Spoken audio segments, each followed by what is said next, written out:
uJesu Kristu inkosi, ngiyabingelela egameni likaJesu. Baba, ngicela ukudlulisa ubufakazi bombhaphathiso wangomhla ka-12 kwathi ngeyi-15 ngolwesithathu oludlule kuzosa kube lolo suku ekuseni ngabona nginabanye abazalwane ababili. Masinalabazalwane ababili kwaqhamuka abantu basilethela inyama nge-tray. Uma besilethela inyama nge-tray, kwafika enhlizweni yami ukuthi angithule ngingasho lutho, ke ngibuka ukuthi bazothini.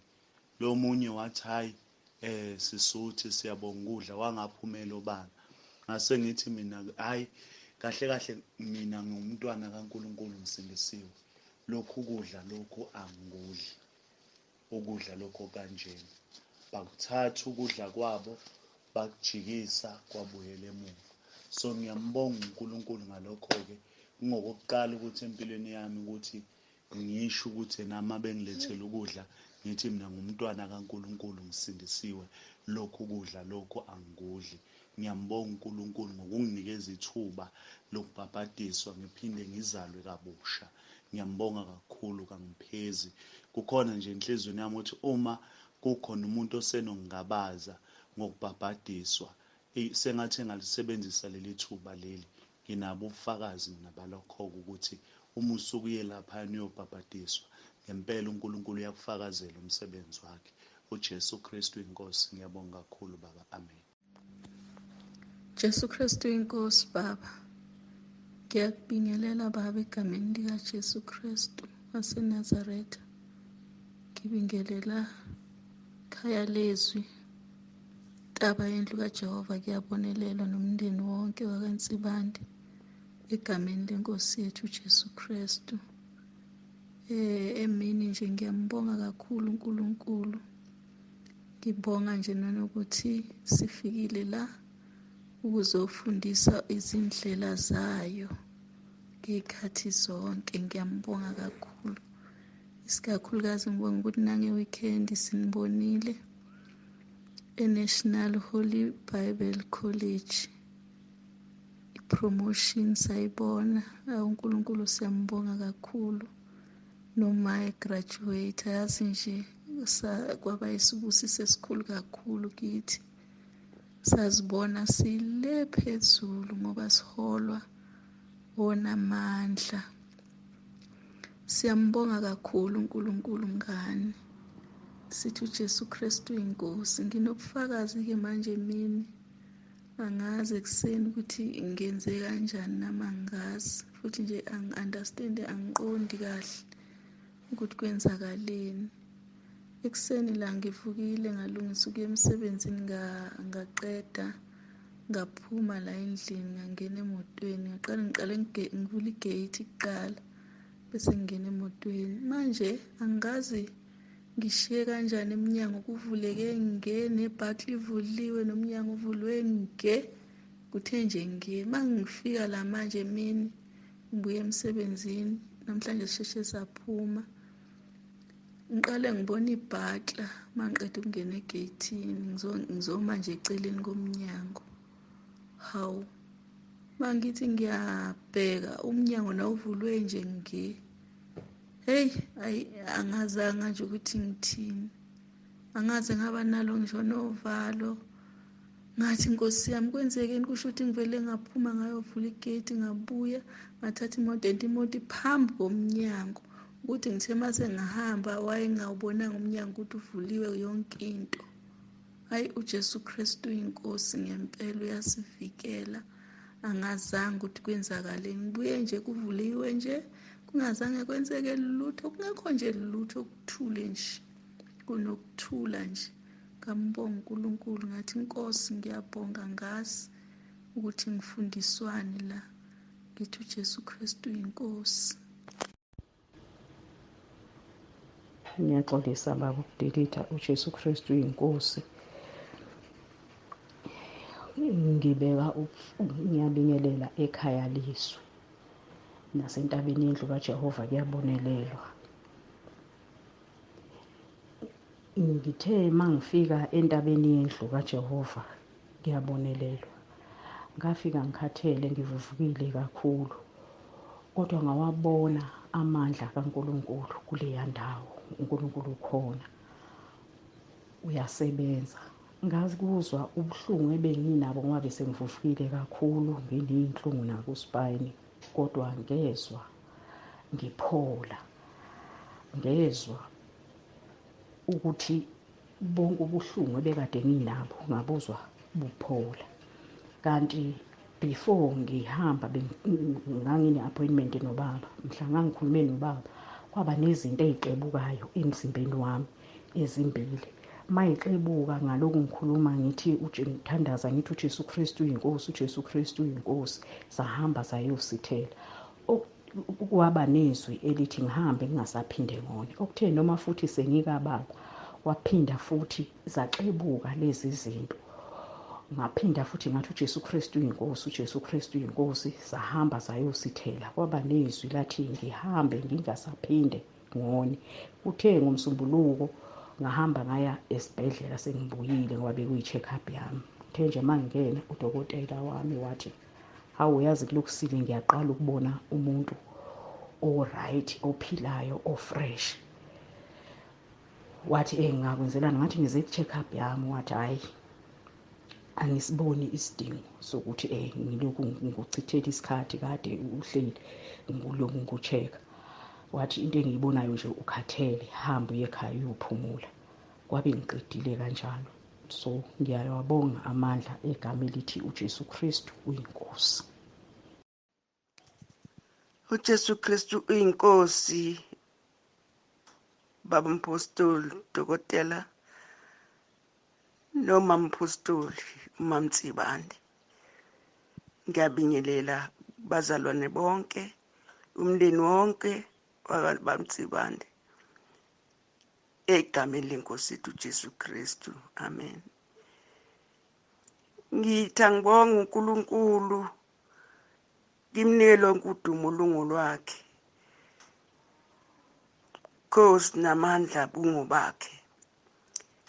Ngibonga asenzele kona ngabazali bethu, wabaphakamisa, abaphakamisela phezulu kukho konke abadlule kuko, ezinhluphekweni zonke abadlule kuzo, ezikhulunywa lapha kwabaRoma 8 verse 18, ezisho kona ukuthi nasezidlulile kuyoba khona inkazimulo ekhaya ezulwini abayoyifica. Siyambonga uNkulunkulu ukuthi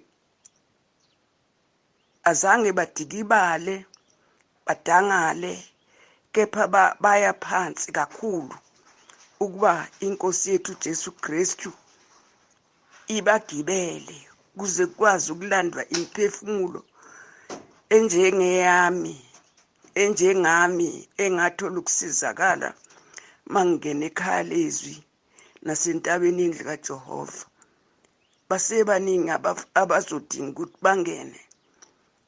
Ngokubekezela kwabo siyawubona umsebenzi wenkosi uyaqhubeka, uyaphambili.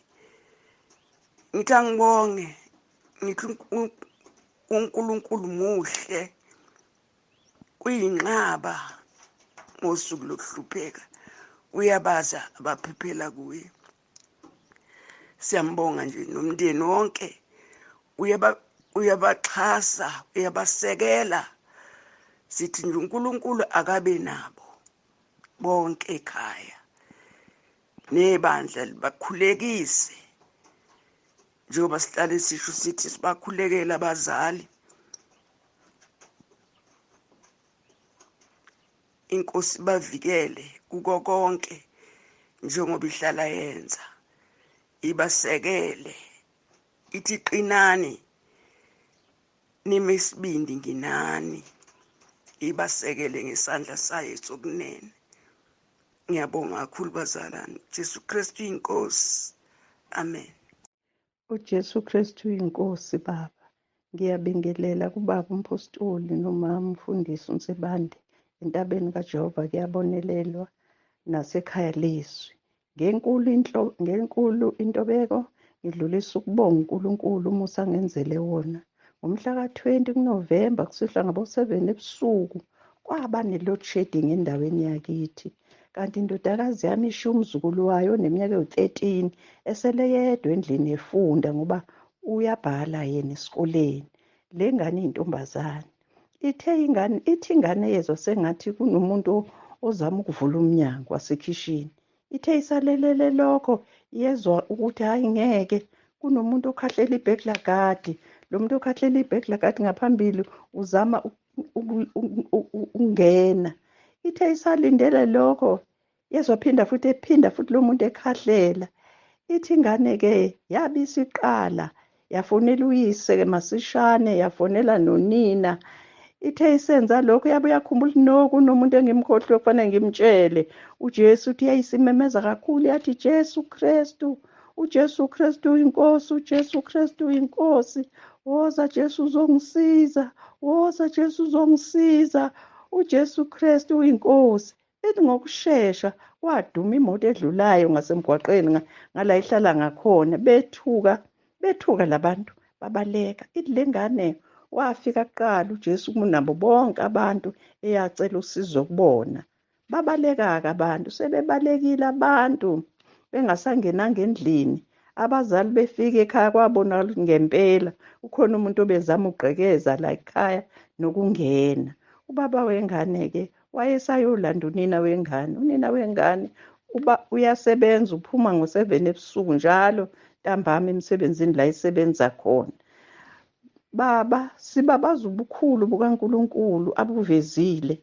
Sibabaza udumo kuNkulunkulu ukuthi ngempela uJesu Kristu uyinkosi. Sibuka umsebenzi wamandla ingane wenzile ukuthi imethembe uJesu kunathi sonke. uJesu Kristu uyinkosi. uJesu Kristu uyinkosi. Ngiyabingelela kubaba nomama egameni elihle lomfowethu uJesu.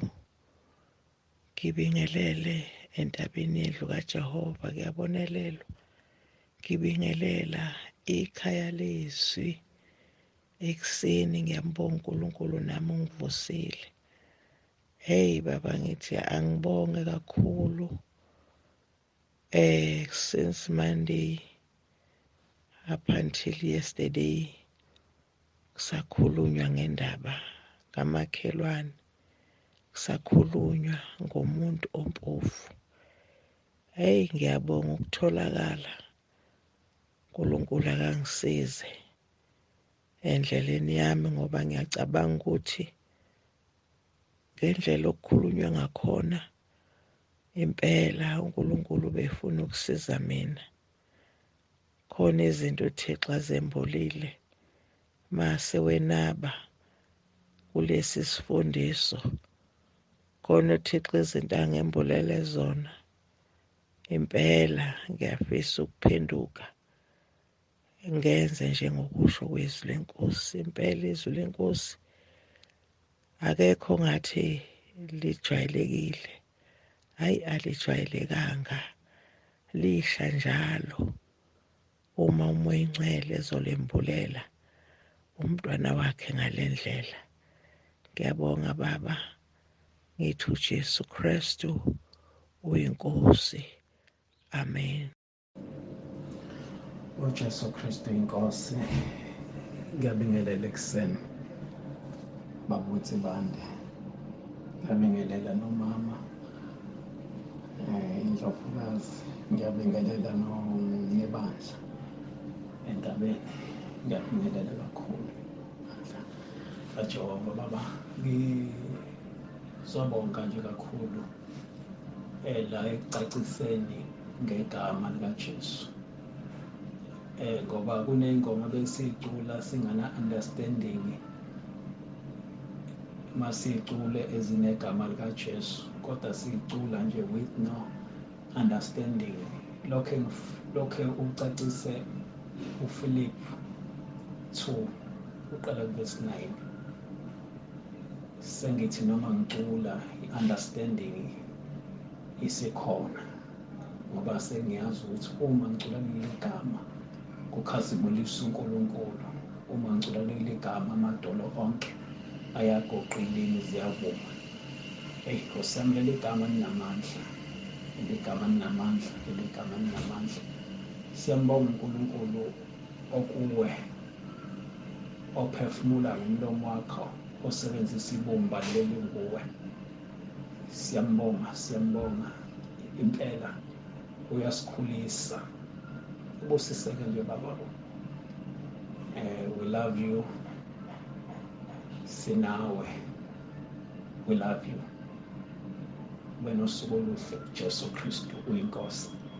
Kamele ngumlile lingamandla. Siyabonga baba. Jesu Kristu uyinkosi uduma kwaphezulu. uJesu Kristu uyinkosi baba. Ngike ngahamba ngaya komunye umuzi khona into kade ngiyifuna. Ngithe nje ngiqeda kugibela intaba kwaba khona enhlizweni yami ukuthi buyele emuva uzohamba ngenye indlela usiyothatha leyo nto leyo noma uzobatshela ukuthi bakuphathele uma sebehamba sebeye enkonzweni. Hayi enye yavele yathi ngoba nakho sekuseduzane vele usale usuhamba ngoba vele usuyakubona. Ngagcina nami ngihambile-ke. Uma ngabe sengibuya ithi nje inhliziyo yami nqamula la, ithi nje anginqamule ngihlwathise ehlathini ngingahambi endleleni khona ngizosheshe ngifike ekhaya. Ngithe uma nginqamula baba ngahlangana nenyoka engakanani. Ngiyahamba nje ngibona nje inyoka nje ifinqene ivula ikhanda iliphakamisile futhi iseduze kwami ngendlela ukuthi cishe i-distance kusuka enyokeni kuza kimi kwakuyinto engangerula. Iphakamise ikhanda imile nje imise ikhanda ifinqene inkulu. Yo baba angazange kwabe ngazi ukuthi ngiyaphupha noma kwabe ngazi ukuthi mhlawumbe isithombe noma yini angizange ngikholwe. Ngagquma emva kwalokho ngathi uJesu Kristu uyinkosi, uJesu Kristu uyinkosi, ngingazazi ukuthi ngenzani. Ngithe ngibona inyoka ngangingasayiboni kodwa nje indlela eyayime ngayo kwakube ngazi ukuthi ibanjwe ugesi baba. Inganyakazi ithule nje ithe du. Baba ngiyambonga nje uNkulunkulu kakhulu ukuthi inyoka ingangilimazi. uJesu Kristu uyinkosi. Amen. Jesu Kristu uyinkosi. Ekhaya leZwi ndabeni indlu kaJehova kuyabonelelwa. Emndenini osiholayo Baba Nsibande, uMama Nsibande, bazalwane bangcwele bakaThixo, ngiyanibingelela egameni elihle lenkosi yethu Jesu Kristu. Sincane isikhathi eziningi izinto. Bazalwane, ngicela nje ukuthula ubufakazi ngizokubhanqa bube buningi bese ngishaya ngey'mfishane. Ey'nsukwini umshana wami uyangifonela ulandelwa abantu bamjaha ngemoto, angifonela athi malume khona abantu abangilandelayo.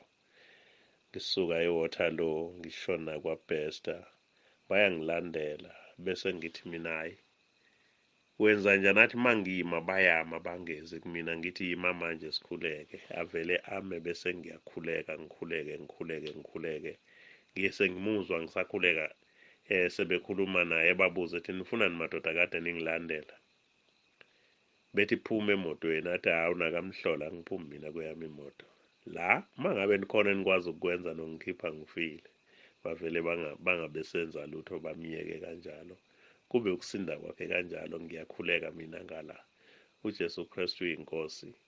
Ngiye ngimtshele njalo nje ngithi indoda ungasuki kuleli gama ligoqisa yonke into. Lenza imangaliso nje uNkulunkulu wenza imangaliso ngalo. Khona ke lapha ekhaya dadewethu ephathwa ama-ulcer lento eyisimangaliso. Ngikhulekile nje ngaya kuyena. Ngamtshela ukuthi mfowethu thatha naso isivumo savuma amaRoma 10 saqeda sakhuleka ekuseni uvuka ushaya igeja. Umzukulu wakhe ubekuthi njalo ntambama amamela la ayibhonqa yakhale futhi ngelinye ilanga ngiqonde ngithi hayi angeke kulunge kube kanje dadewethu. Ngivula umkhuleko wamaRoma ngimphathe eswini umntwana ngikhuleka amaRoma siqede umntwana akakwazi ukusho siqede walala kusukela lapho wazumeka uze wathathwa nje uma wakhe wamvakashisa konalume engasenayo leyo nkinga. Ngiqonda ukuthi kuningi-ke engingakusho kodwa-ke isikhathi isona esiswelakalayo ngoba sinethutshana elincane. uJesu Kristu uyinkosi. Ngiyabonga ukuthola leli thuba. Ngizwile